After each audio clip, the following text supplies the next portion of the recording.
Hi, welcome to our YouTube channel, Mundelein Church of the Nazarene, and this is episode 28 of our journey through the New Testament. We have been doing this now for a number of months, and we're getting toward our last books in the New Testament, and we arrive at one today that has been very misunderstood and strong reactions to it down through history. The book today we're talking about is the book of James. It has probably been the most neglected book in the Protestant world, and that flows directly from Martin Luther. Martin Luther hated it, and that's not too strong of a word. He said it's an epistle of straw. If he could, he'd take it out of his New Testament. And he did so because of a supposed contradiction between James and Paul over the issue of faith and works. This has historically come up in churches through the years when you even have heard people say, don't try to be saved, don't try to be redeemed by good works, it's through faith. Well, James has some strong words about that very topic. But before we get to it, let's talk about who wrote it. Well, it's been historically ascribed to James, and we have a couple different candidates that could be the author. You have two different apostles in various lists that are described is James. We have James, the brother of John. You have James, son of Alphaeus. You also have James, who's Jesus' brother. Now, sometimes that comes as a surprise to some of our Catholic friends, who, because of the doctrine of the perpetual virginity of Mary, are always quite shocked to hear that Jesus had brothers. Where are we getting that? Well, you go to the Gospel of Mark, chapter 6, verse 3, and there's a list of a couple brothers and sisters. Jesus is one of at least 5 children. And James was Jesus' brother, and he's known as James the Just in the early church. Now, sometimes we think that Paul was the leader of the early church because we have all his letters. Other people, mainly our Catholic friends, assume that Peter was the leader of the early church. But neither one is true. James is clearly the leader of the early church. In Galatians chapter 2, Paul and Peter are having a discussion until men from James come, and Peter gets up and he's sitting at a table with Gentiles. He quickly distances himself. He doesn't want to be caught doing what Paul is doing. It's clear that James is the one with all the authority in the early church. And if you read through James, it's very concerned with right behavior, with religious purity, and it sure sounds like the James that Paul had this conflict with. So this James is the leader of the early church. According to church tradition, he's killed in 62 AD. He's preaching and he says something that angers the Jewish leaders, and he's thrown down the steps of the temple and then beaten to death with a club. So, could this James, Jesus' brother, be the author of this letter?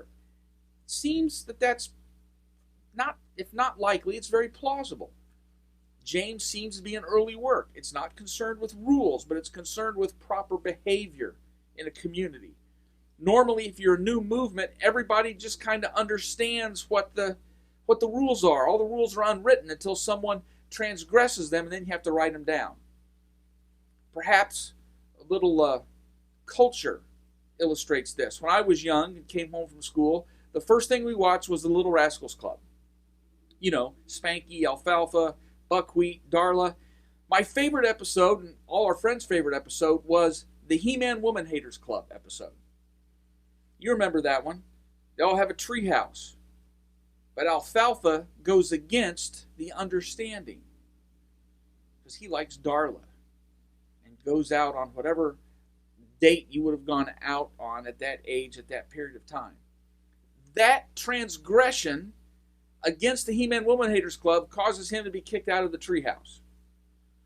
So we think it's an early work. There is still a dispute concerning the dating of James. There are some people who still want to put it later. But most people place it late 50s, early 60s. The setting seems to match the conditions in late 50s, early 60s Palestine. We know from history that there was a big drought, a famine, and the only really grain that grew was from Egypt. And I know that sounds strange. How does grain grow in the desert? But, well, the Nile River would flood every spring, and they would use the excess water to irrigate the crops. And so the only people that had the grain were Gentiles, the Egyptians, and people that were rich enough to afford it. The people in the synagogue, the group of people that James was written to, were socially isolated. They were waiting a future restoration. They were rich in faith, that's from chapter 2, but currently experiencing poverty, chapter 4, verses 1 through 5. The opponents of these believers are not government officials, not Caesar that we see in some of the other letters, but seem to be merchants and the landed rich. So ethnically, the recipients of James seem to be Jewish believers.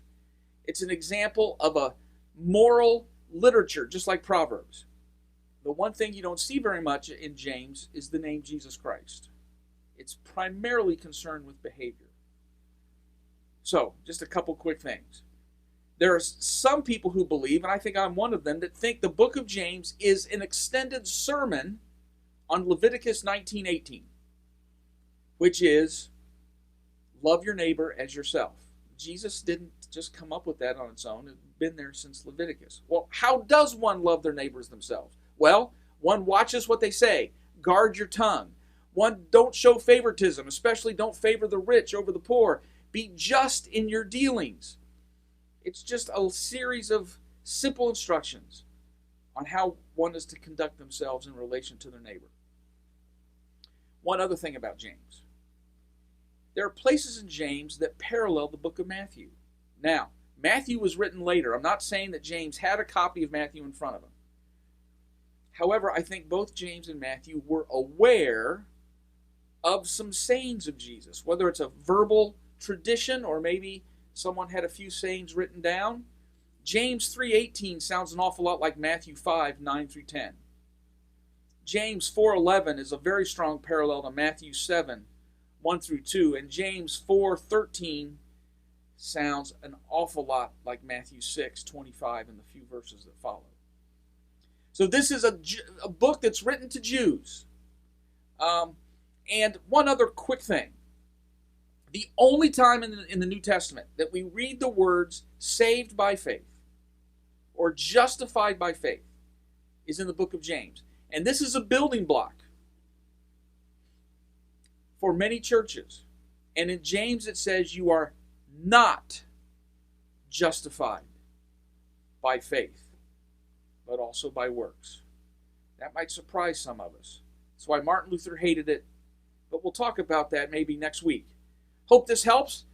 If you want to familiarize yourself with the book of James, it's really small, it's simple. You could probably get through it in about 10-15 minutes, and I would recommend it. Just keep these things in mind, who it's written to and when it was written, and might help you.